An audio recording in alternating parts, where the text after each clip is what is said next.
반갑습니다. 잠언 3장 네 번째 시간입니다. 5절 6절 말씀 제가 읽을게요. 너는 마음을 다하여 여호와를 신뢰하고 내 명철을 의지하지 말라.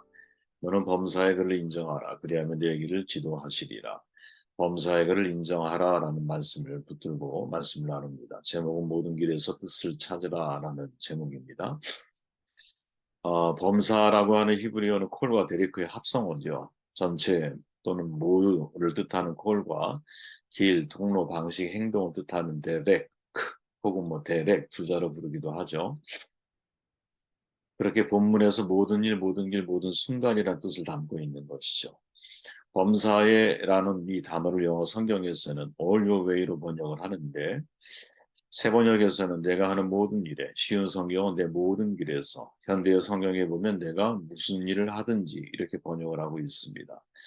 또한 인정하라라고 하는 단어는 히브리어 야다. 너무나 익숙하죠. 우리는 알다, 동침하다. 근데 어떻게 하느냐? 부부가 하는 것처럼. 즉 개인적인 암, 체험적인 알을 뜻하죠. 깊고 친밀한 관계를 의미합니다.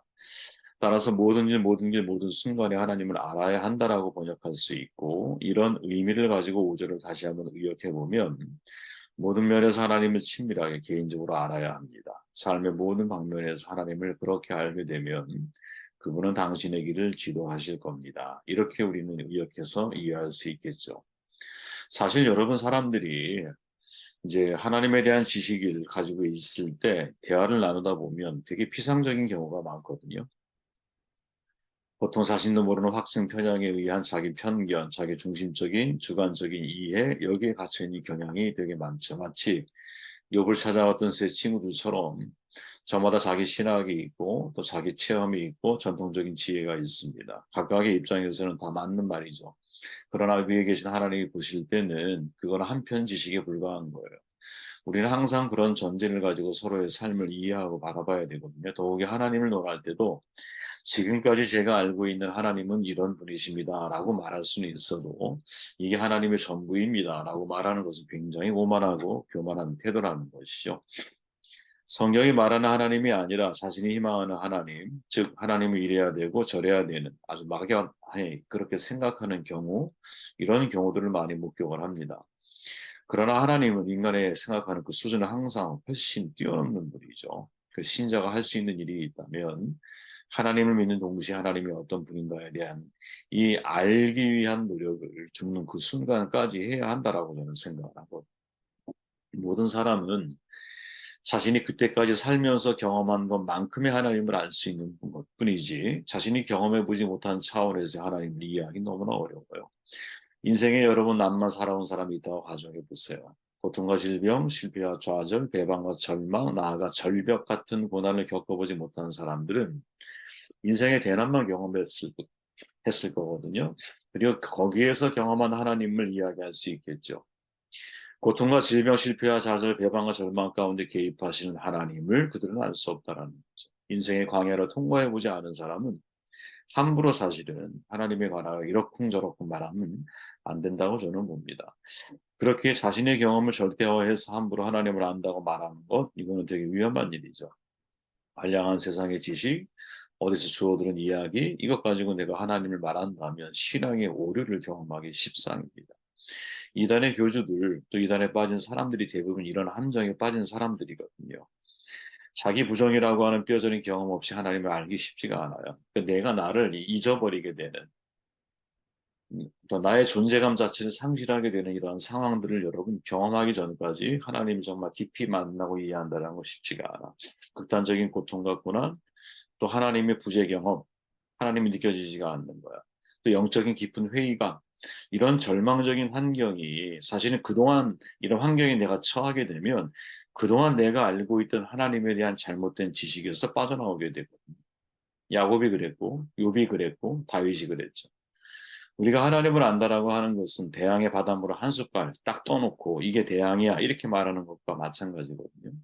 감히 우리는 제한된 유한한 인간이 무한한 하나님을 이해하고 안다라고 하는 것은 사실은 어불성설이죠. 이러한 전제를 가지고 사실은 우리가 우리에게 주어져 있는 인생길을 생각을 해야 한다고 저는 생각을 해요. 인생은 코스가 다르다. 제 마음에 각인시킨 아포리즘이거든요. 제 마음에 이 단어는 물론 제가 만든 단어이지만 표현이지만 제 마음속에 있는 아포리즘입니다. 인생의 코스는 다 달라. 이게 사람을 보는 중요한 기준이라고 생각을 하거든요. 모든 그리스도인들은 각자가 걸어가야 할 길이 있는 거예요. 아브라함은 익숙한 자기의 고향 갈대아 우르를 떠나야 하는 길이고 그의 아들 이삭은 하나님이 정하신 가나안을 떠나면 안 되는 거기에 머물러야 할 길이거든요. 모세는 이스라엘 백성들의 출애굽을 이끄는 리더의 길이라면 여호수아는 여러분 새롭게 태어난 이스라엘 백성들 그들의 가나안 입성을 이끄는 리더의 길이거든요. 마찬가지로 베드로는 로마에서 거꾸로 십자가에 매달려야 하는데 베드로와 관심했던 요한은 밤모섬에서 유배 생활을 마치고 에베소에서 편안하게 죽어가는 그런 길을 맞이해야 하거든요. 요한의 미래를 묻는 베드로, 그때 예수님이 말씀하시잖아요. 내가 무슨 상관이야. 그냥 너는 나를 따라와. 타인의 일을 궁금해하기 전에 우리 자신이 가야 할 길을 주목해야 한다라고 이해해도 사실은 이 문장에 큰 오해가 없다고 저는 생각을 해요. 그래서 바울은 여러분 유대인들이 무시했던 이방인들을 하나님께로 어떻게든 인도하기 위한 선교의 디딤돌이 되어주잖아요. 그리고 12명의 제자들 역시 모두가 자신이 가야 할 길을 걸어가야만 했던 것이죠. 베드로 같은 경우는 처음에 잘 인정하지 않았죠. 사도들도 꺼려하는 사람이었어요. 하지만 자기가 가야 할 길을 그냥 가는 거죠. 12제자의 여러분 인생의 마지막을 한번 보실래요? 야고보는 아그리파 1세 명령에 의해 참수되죠. 베드로 로마에서 거꾸로 십자가에서 죽임을 당하죠. 안드레 파트라스에서 나무에 매달려 순교해요. 도마 인도에서 산채로 화형을 당해요. 빌립 87세 히에라폴리스에서 십자가에 순교를 해요. 바돌로메 카스피해 근처의 십자가에서 최후를 맞아요. 작은 야고보 예루살렘 성전 꼭대기에 던져졌어. 근데 안 죽었어. 매 맞아서 순교를 해요. 비참하죠. 시몬 시리아의 십자가에 달려야 됐어요. 유다 아르메니아에서 시리아에서 매 맞아 순교됐어요. 마띠아 아르메니아의 십자가에 달렸어요. 요한 밤모섬에 유배됐죠. 근데 마지막은 에베소에서 평화롭게 죽었어요. 자, 복음을 전한 장소도 다르고 사역의 시기도 달라요. 순교의 반복도 달라요. 왜 그럴까요? 서로가 가야 할 인생의 길이 다르기 때문인 거예요. 그러니까 이때 유의할 것이 뭐냐. 자신이 가는 길에 대한 하나님의 뜻을 분명하게 이해해야 한다는 것이죠. 각자 인생의 코스는 다른데 하나님이 나를 통해 인도하고 내가 가기 원하시는 길에 대한 하나님의 마음, 하나님의 뜻, 이것을 이해하기 위해서 우리의 총 지혜를 거기에 몰입할 필요가 있다는 거죠. 자, 출애굽기에 기록된 홍해 사건을 읽다 보면 여러분 한 가지 질문이 생기죠. 그때도 우리가 다루었지만 굳이 홍해 길이 아니더라도 하나님은 육지길로 해서 광야로 이스라엘 백성들을 들어가게 할 수 있었어요. 물론 그 지역에는 여러분 블레셋이 진입치고 있었죠. 그 해안길 따라서. 그럼에도 불구하고 굳이 홍해길로 하나님이 인도하시는 이유가 뭘까? 답은 성경에 있죠. 출애굽기 14장 2절에 보니까 이스라엘 자손에게 명령하여 돌이켜 바다와 믹돌 사이에 비하히롯 앞 곧 바알스본 맞은편 바닷가에 장막을 치게 하라. 여기서 중요한 단어는 돌이켜라고 하는 단어이죠. 하나님은 모세에게 일부러 홍해길로 가라고 장막을 치라고 명령을 하세요. 아주 의도적이라는 거예요. 그럼 왜 하나님은 이스라엘 백성들로 하여금 홍해를 건너게 하셨을까? 물론 홍해가 영적인 의미에서 세례를 의미한다고 할 때 홍해를 건너는 건 세례를 받는 거잖아. 그죠? 그럼 요단강은 뭐냐? 또 다른 세례냐? 이렇게 이해할 수 있겠죠. 그죠? 이제 하나는 정말 이제 육신적인 세례를 의미한다면 또 하나는 진짜 영적인 거듭남을 의미할 수도 있는 거지. 그죠? 우리가 해석하기에 따라서 다른 관점에서 바라볼 수 있다라는 거예요. 홍해를 건넌 순간 애굽으로 돌아갈 수 없잖아. 되게 상징적인 사건인 거예요. 새로운 거듭남의 표식이죠. 그러나 이게 이제 우리가 이해하고 있는 기본적인 전제인데 출애굽기 14장에서 설명하는 내용은 그 이상의 뜻이 담겨 있거든요. 사전에 보니까 내가 바로의 마음을 완악하게 한즉 바로가 그들의 뒤를 따르리니 내가 그와 그의 온 군대로 말미암아 영광을 얻어 애굽 사람들이 나를 여호와인 줄 알게 하리라 하심에 우리가 그대로 행하니라. 아멘. 하나님이 영광 받으시기 위함이라. 애굽의 바로왕 파라오라는 이름이 드러나듯이 자기가 태양의 아들이라고 불려졌거든요. 신으로 숭배받았어요. 영생불멸한다고 믿었어요. 그게 스핑크스 피라밋 거기에 새겨져 있는 중요한 의미잖아. 그 외에도 애굽의 많은 신들이 이집트에 복을 주어서 오랜 동안 평화, 풍요를 누리고 있다고 믿고 있었어요. 그래서 하나님은 의도적으로 하나님만이 진정한 신, 이 모든 사실들을 만천하에 특히 애굽 사람들에게 알게 하기를 원하시는 것이 사람들이 믿고 있는 지역신이 아니라 그죠?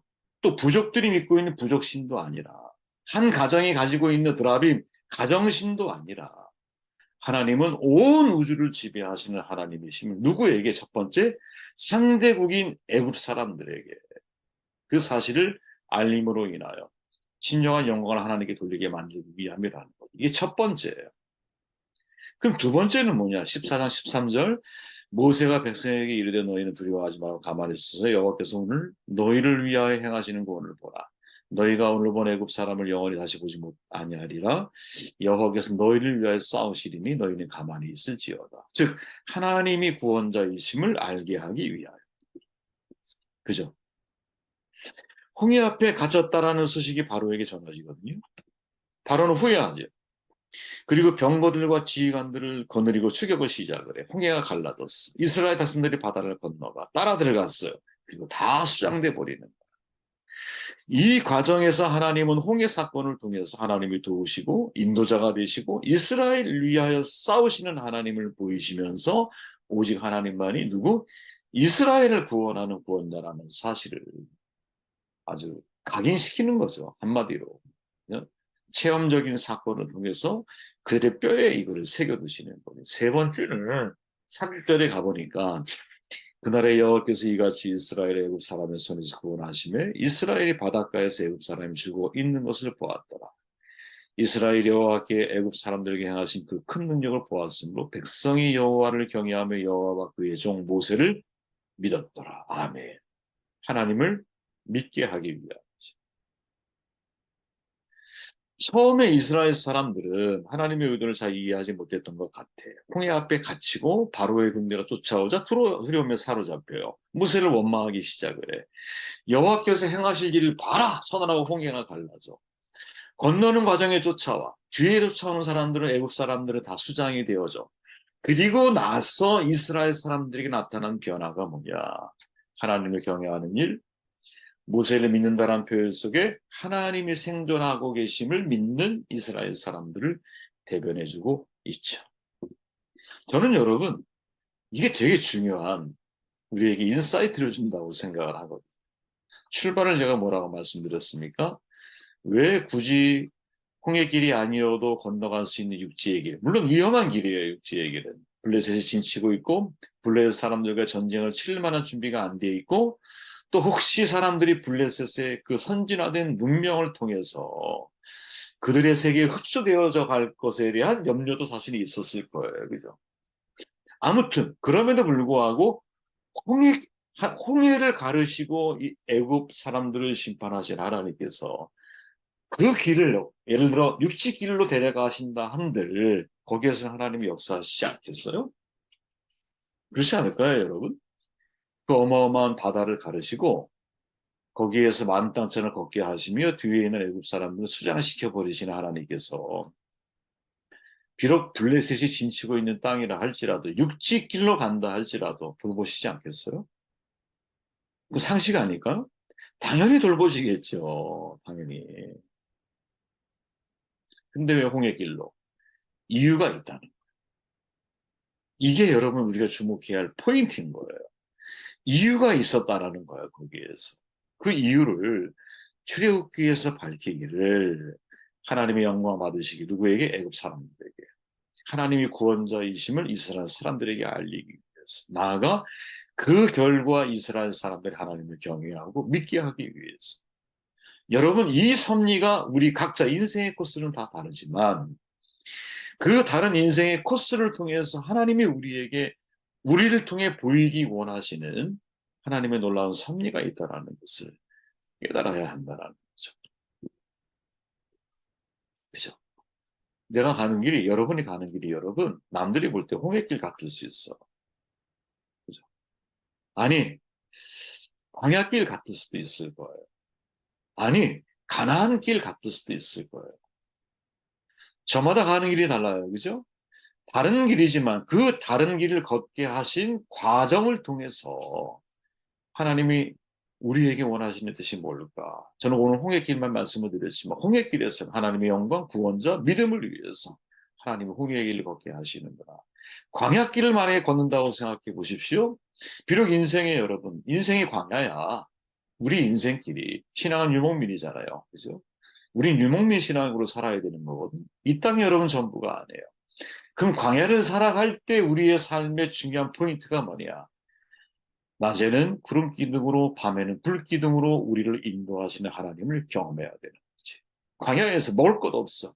하지만 매일 나에게 주시는 오늘의 양식, 만나, 이것이 과연 무엇이냐라고 하는 이 만나로 인하여 하루를 감사하고 기뻐하고 즐거워하는 인생을 살아낼 줄 알아야 되는 것이지.